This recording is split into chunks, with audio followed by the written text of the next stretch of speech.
where we're going now, FDR. Yeah, Steve, what about that? What about her impact on all of the legislation that occurred during the Roosevelt era that really was the heyday of rights, really, for the American worker? Yeah, exactly right. Frances Perkins is probably the greatest Secretary of Labor we've ever had, and she deserves a great deal of the credit, and the inspiration comes from these women who died that day.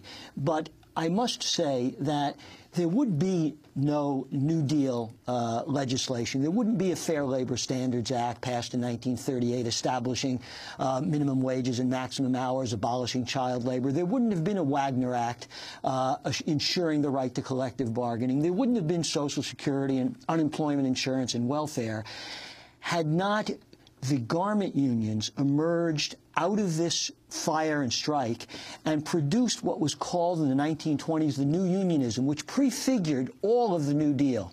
A unionism which fought for health insurance, unemployment insurance, low-cost cooperative housing, built a multi-ethnic, multi-religious industrial union, and without the industrial unions of the 1930s, the CIO, it's hard to conceive that Roosevelt and Frances Perkins, despite their good intentions and indefatigable labors, would have achieved what they had achieved. And that's why I think today we need to commemorate but also celebrate in an odd sort of way these women. They died, and by dying, achieved this kind of industrial democracy, which without what they had been involved in wouldn't have happened.